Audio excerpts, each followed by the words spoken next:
I went down a whole rabbit hole here. The authors came up with these categories for collections or collectors. And I'm gonna go through all of these. Yes, this video probably will be long. You chose to be here.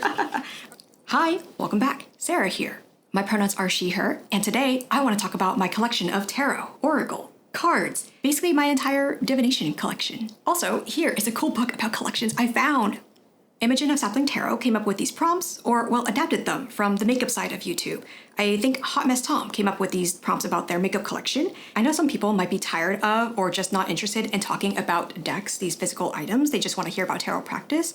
But in my opinion, these questions are important because this whole topic of intentionality and curating and exploring what is actually interesting to us versus what are we just going along with because everyone else is doing it. These are important questions, not just for collecting these physical items, but for anything else too. For example, screen time, apps. How much time do we spend on our phones? What apps do we spend time on? What hours of the day? How much of that is conscious and intentional versus we're just doing it because everyone's doing it or because it's easy for us and we don't have the energy to try to do something else. Same with schedules, our daily, weekly, monthly schedules. What commitments, what promises do we keep up that are just not that fulfilling or effective or actually helpful to us? And even if you don't consider yourself a collector, these questions about intentionality can still apply to how to keep up your home. How do you organize all your stuff? How do you intentionally choose all these things so that you're actually engaging with life and with your home and not just going along with it all? These are things that I want to talk about more later on. Before we get to that, I want to share that there are people in Minnesota who need a lot of help right now. They're fighting ICE. They are getting retaliated against for it. So people need help with funds, with bail funds, with attorney or lawyer funds. If you don't have funds, other things you can do can include calling representatives, writing letters. Everything that ICE is doing right now is so inhumane. And Minneapolis is not the end of it. Get with the groups local to you, start organizing, start engaging with all of that because we have to be ready for when they come to your state. So yeah, I'll share links to helpful information for Minneapolis and all the other stuff in the pinned comments.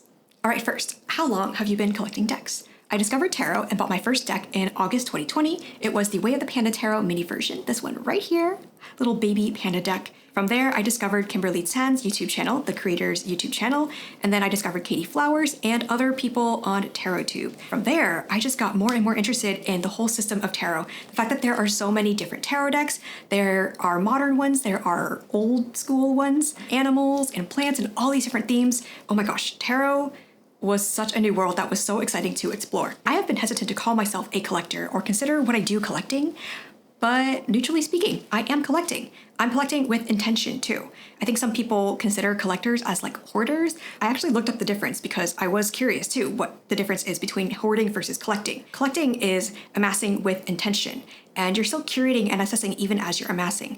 Whereas hoarding can be more fear-based. Hoarding has some psychological components to it as well, linked to trauma and or anxiety. But just like how you cannot diagnose someone with OCD just from like looking at them, because OCD is a complex disorder or state of mind with a lot of different things, you can't necessarily diagnose someone with hoarding from like an armchair diagnosing point of view. And some of the criteria for hoarding include like you're fearful to let things go, if you start being ashamed to let people over because you're afraid they're going to see how messy and cluttered your space is. There is a lot that goes into it. And I know this is a tangent. Things like hoarding and addiction, they are very loaded topics. When people talk derogatorily about people with collections, it's coming from a personal point of view and not really an objective like point of view. Anyway, August 2020 has been how long I've been collecting decks.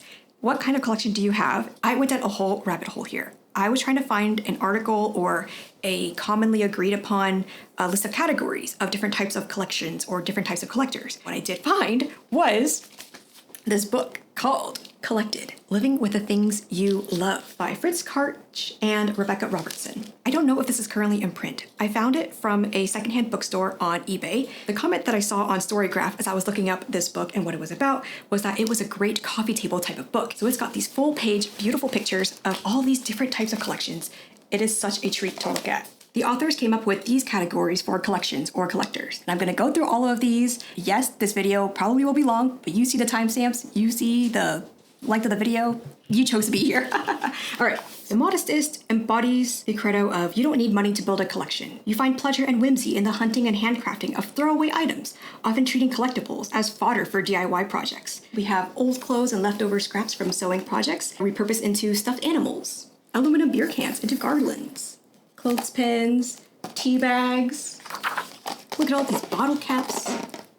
The Exceptionalist seeks out only the best and most unique, the best executed workmanship, the most talented artisan, the most precious material, the most complicated technologies, examples of extreme beauty, extreme skill, and extreme quality. People have porcelain dishware on display here, different hues and motifs. Oh, look at this one. Chinese vases all around this house here. Look at that display. The Minimalist. They are the severest of curators with an unparalleled degree of restraint. For every piece they buy, they'll turn down 20 that are almost but not quite right. There's not many pages for this one, but here are a couple of pictures. Next is the Maximalist. In contrast to the Exceptionalist, who wants only obscure items of limited availability, the Maximalist pursues a topic with no end. For example, it is an incredible achievement to amass 1,500 printed cloth napkins to practically document the history of a consumer category. The Maximalist is nothing if not ambitious. We have giant liquor bottles on the left and lots of thermos bottles on the right. Oh, look at all these cool neckties. Vintage bandanas, and we can see how they're framed and hung on the wall, so they become more of a statement piece rather than only used as bandanas. Next is the Miniaturist. The Miniaturist is drawn to tiny, undersized things. There's just something charming in the translation of an object, no matter how mundane, into a tiny version of itself. It becomes whimsical and irresistibly appealing. Lots of different kinds of paper clips here, mini paper clips, but all different shapes. Tiny spoons on the left here, teensy spoons. Oh my gosh, these are little chairs, miniature chairs. The Colorist, driven by palette, they are drawn to a particular shade or color combination. Unlike many collectors, the Colorist is unconcerned with value, vintage, and uniqueness. They're more interested in the sum of the parts, the effect of the whole, a dramatic chromatic impact. Collecting these Converse shoes of different colors, all these different colored knitting needles, and crimson watering cans, these cafe au lait bowls. This collector has amassed more than 150 so far, most scored abroad on French eBay and other European markets. Next is the Neutralist. Neutralists favor the visual quiet of a muted palette. These woven baskets, natural fibers in use here, antique molds of cakes. Didn't even know those existed. Pepper shakers or pepper mills. And these shelves must be custom made too because they're all different heights. Next is the Machinist. Many machinists are urban hipsters, the same demographic that listen to vinyl, seek fashion inspiration in grandma's closet, and cook with heritage pork and heirloom tomatoes. Instead of cutting-edge technologies, they're more inspired by earlier inventions. Here is a machinist collection of different chairs and different folding travel hangers. This is a collection of different rug beaters. This person has over 600 vintage toasters in their collection, but they live with just 120 of them on display. Just 120 vintage toasters. The zoologist, all about the animal-themed stuff. Animal imagery is ubiquitous in the decorative arts and consumer products worlds. Here are cutting boards that are shaped like animals. Fish-shaped bottles beginning in the mid-1800s.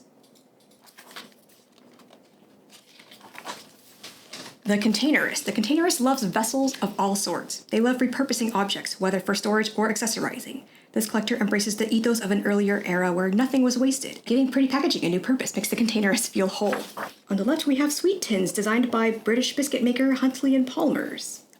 These are antique aquariums that are converted into terrariums, fish floats, and ceramic sandcastles. The Artificalist. Natural materials are not the draw for this person. It's natural imagery, flora and fauna filtered through an artistic lens and translated into another medium, nature in a more durable and permanent form, surrounding themselves with luscious-looking things that defy decay. So for example, flowers, but fake. Beaded blooms, beaded flowers here. More beaded flowers, oh my gosh, so tiny. Recycled cans, making a flower bouquet. Jeweled dragonflies, crochet food, definitely that's a thing. The Naturalist. Rather than looking in flea markets or vintage shops, for the Naturalist, they prefer scoring finds at the water's edge and in the forest, with the sun on their cheeks, the wind at their backs, and luck on their side. The Naturalist forages for fossils, arrowheads, feathers. For example, these sailors' valentines are small boxes or obelisks covered with a kaleidoscopic mosaic of tiny shells. And tiny shells covering this entire room here. Oh my gosh.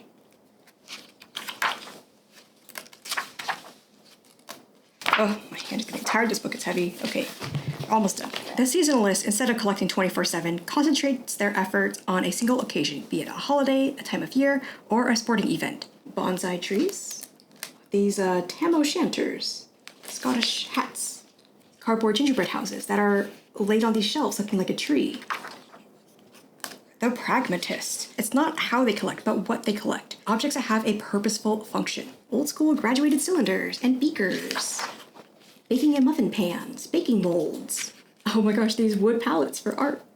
And lastly, we have the Fantasist. Items coveted by the Fantasist are more lighthearted, even a bit absurd. These items serve no function other than to spark pleasure and tickle the imagination. These glass bottles with things inside them. I cannot imagine the artistry it takes to really assemble these tiny things inside these glass bottles. Needlepoint cozies for bricks. Look at these blazers. Oh, I'd want to collect them, even though I would never wear them. Okay, that was quite a long detour. This book totally opened my eyes and brought into my mind about what collections could be. There's always discussions on TarotTube, and I imagine any other hobby community about collecting and how much we have and like, do we really use it all? But these pictures here and the different types of collections have helped me see that there are so many different things that people find interesting. Collecting is not just about the physical items itself. It's also about the inner world that we live in and the ways that we see the world, the things that we notice in the world. My deck collection is a much more personal part of me than, say, my collection of office supplies. And looking at these categories, it makes sense now why some people get so up in arms about like tarot decks having to all be used, when in reality, not every deck has an equal use case. By the way, here's a couple other collections I have. Here are Sailor Moon crochet dolls that I made. I no longer crochet, just I have other hobbies now, but I have a whole set of all the Sailor Scouts. They're so cute. I don't have the room to display them right now, but on our next place, I hopefully will display them somewhere. My journals collection, I suppose. It really is a whole collection now. There's that many books. I've been meaning to film a video about my journals. I still haven't, but they're at least in a box right now. All these journals. Now back to the question. What kind of collection do you have? From these categories, the Pragmatist is a label that I click with the most. Next question here, are you a completionist? I don't consider myself so. I don't feel the need to collect multiple decks from the same artist or creator. I have tried that before, and I have given away or sold off individual decks that I just didn't really like. It's the same with books too. Just because I like one author's one book doesn't mean that I'm gonna like that author's every single book, and that's okay. So same with decks. Next question, how do you store or organize your collection? Ta-da! Our neighbors moved out last year, and they gave us this shelf thingy because they had no more use for it. Oh my gosh, it looks so good. So there's 3 shelves over there with my decks and books. The top shelf mainly has the decks that I use the most. The second shelf is mainly Oracle decks, although I don't have enough Oracle decks to fill the whole thing, so my tarot decks are also overflowing over there.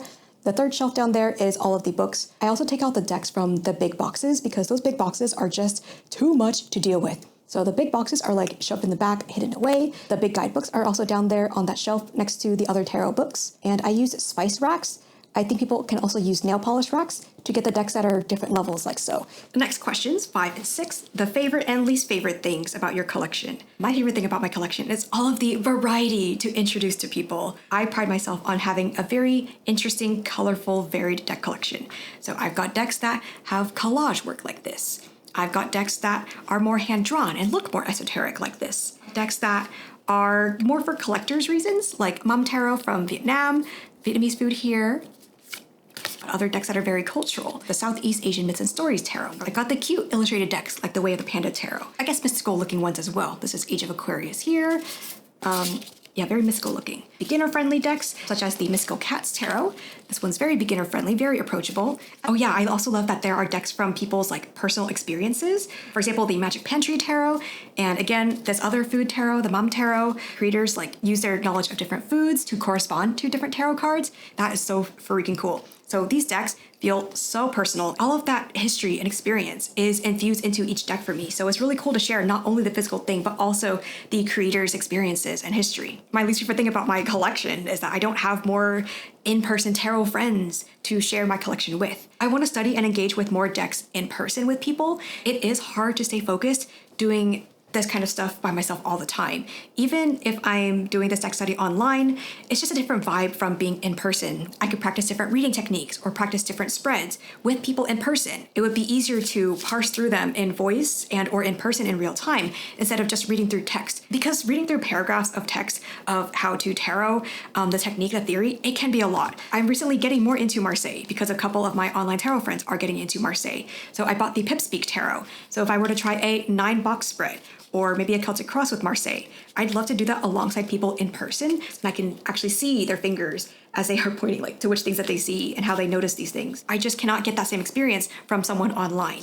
Next questions, the biggest and smallest categories of my collection. I feel like it's a given that tarot is the biggest category of my deck collection, but within these decks, tarot or oracle, if I were to think about categories in different ways, the biggest category that I probably have, the biggest umbrella term for most of my decks is probably colorful and vibrant. And therefore the smallest category of cards or decks that I have will probably be the non-colorful ones, or monochromatic, I guess is the word. So for example, the Many Queens Tarot is one of the few that I have that is monochromatic. Reclaim Oracle is another one that is also monochromatic. I have tried like the Lillifer Tarot, for example, but I could not get on with it. I like the color scheme and the art of the Reclaim Oracle so much more. I have tried like the Light Visions Tarot from James R. Eads, but couldn't get behind that one. Another small category is collage. I just don't have many collage decks.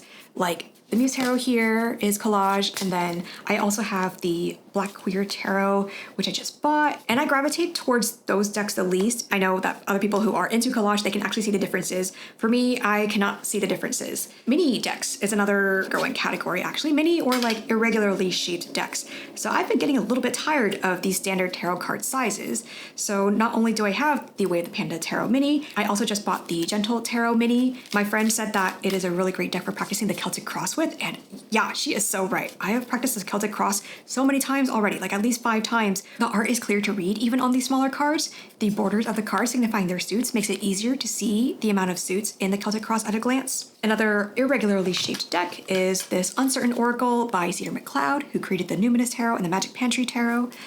I don't really know what I'll use this for. It's just nice to have for the inspiration. Next, do you have a Holy Grail? I imagine this is the same type of deck that people consider like a workhorse deck. I do have some decks that I reliably pull out for reading with other people. One workhorse deck was the Way of the Panda Tarot. I bought the Queer Tarot because it is a Rider-Waite-Smith clone, but now it is like one of my favorite decks to use for reading with other people as well. The White Newman, surprisingly, is also a hit at markets. I think people like that mystical looking vibe, at least for reading for other people. When it comes to reading for myself, I really just pull any deck that I'm feeling. Next couple of questions. Do you ever wish your collection was bigger, smaller, or is it complete? And how often do you declutter your collection? I am perfectly happy with my collection the way that it is. As time goes on, I keep being more selective about which decks that I buy. I think that's just a natural way of things. Like being interested in tarot, getting really into tarot, and buying a whole lot of different decks over time through curating all those different decks, learning which ones I like, which ones I keep long term, which ones I reach for. I declutter or curate my collection regularly. I don't have a specific time, like every month or every 2 months or something. It's more just a feeling I get. Like I'm looking through the shelves and I realize, you know what? I haven't reached for this deck in a really long time. So I'm gonna try to read with it in the next couple weeks.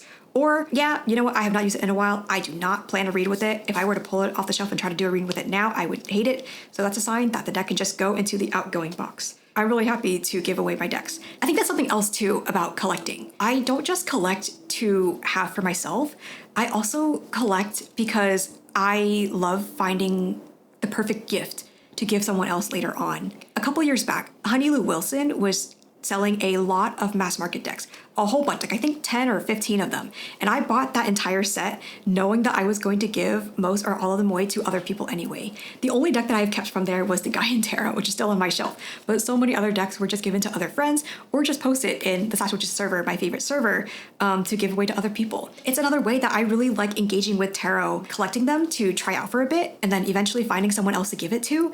That is also really satisfying for me. Like with the Gentle Tarot, for example, now that I bought the mini version, I'm probably going to give my old one away because I just haven't used that full-size Gentle Tarot in a really long time. And I know who to give it to, my friend who borrowed it and really liked it. Being able to share my decks with other people, whether it's borrowing or whether it's actually giving away, that is one of my favorite things too about having a collection. Next, do you ever get envious seeing other people's collections? Yeah, of course. But I don't think that's other people's fault. So I got a related story here. The month after I got married, the month after we had our amazing, huge party vibes of a wedding, I saw on Instagram that someone I was following, an old friend once upon a time, she had bought a house and she posted about the housewarming, the hangouts, the cozy, friendly gatherings that they were having. And I felt so envious. And I was talking about it with my therapist. Like, I don't know why I feel envious. I should feel fine because I just had my entire wedding.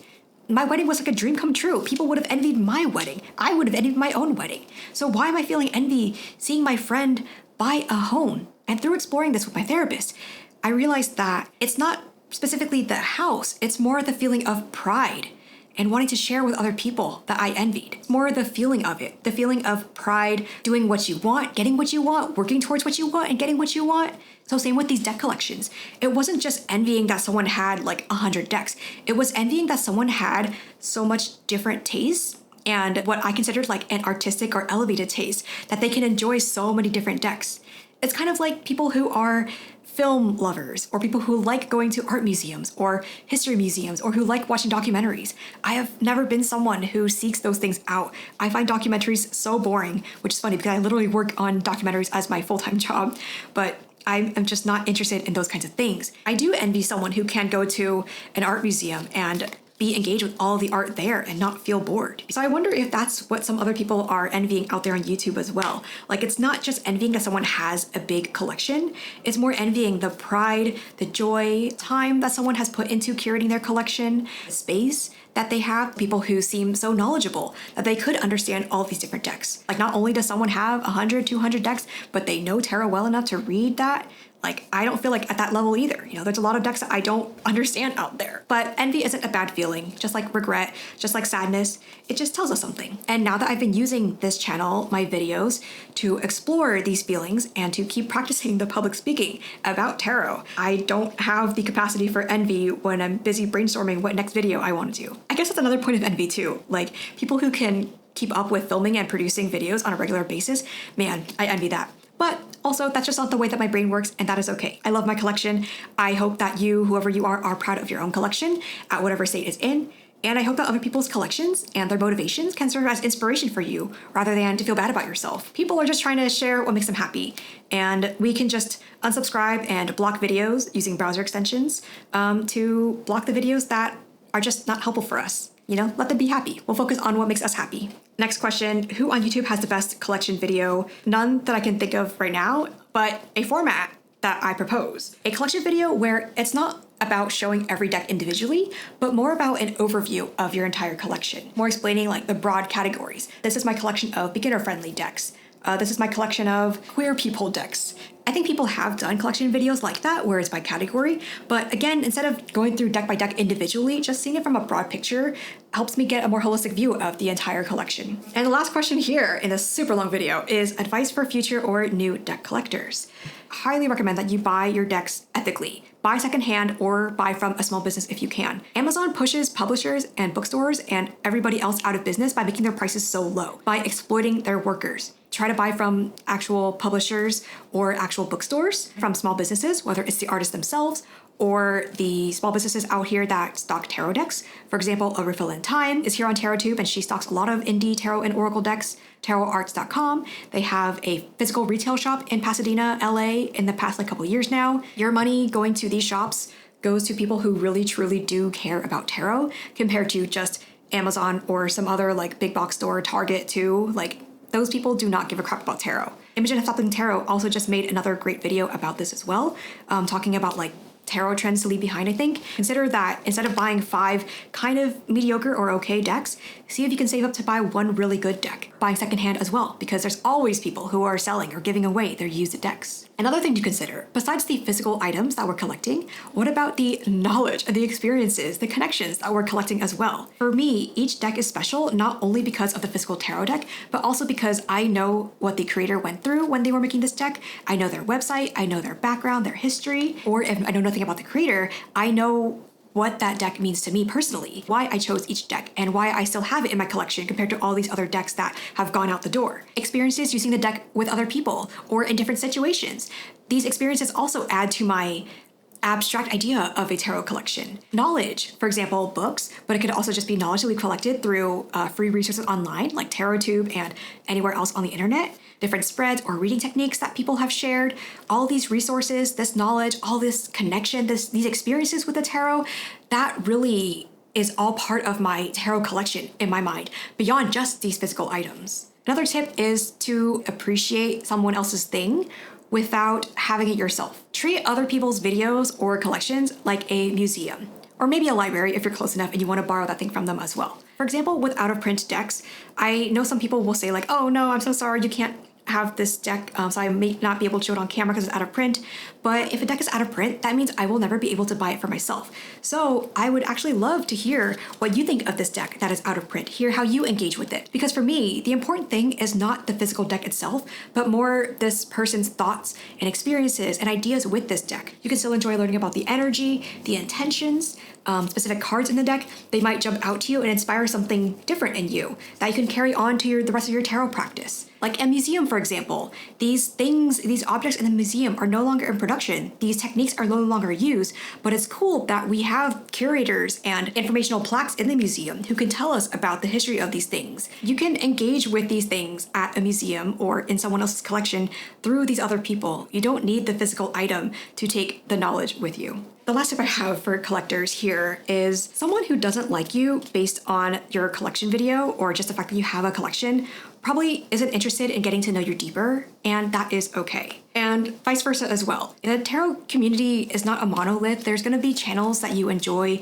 watching or that you don't enjoy watching, types of videos that you enjoy or don't enjoy. If you don't like that someone is making a deck collection video, well, there are browser extensions for YouTube where you can block videos with certain keywords or from certain channels. Use them at your discretion. I know, and many other people on TarotTube already know, that there are people out there who don't like collection videos. I feel like it's not an unpopular opinion. It is just one opinion. People have their own reasons for disliking collection videos, and people have their own reasons for liking collection videos and liking having a collection. So someone who doesn't like you based on the fact that you have a collection, they probably don't see or understand why your collection means a lot to you. Someone could argue like, why do I spend so much of my time making videos about like nothing really important? That means that what I'm doing is just not important or interesting to them, and that is okay.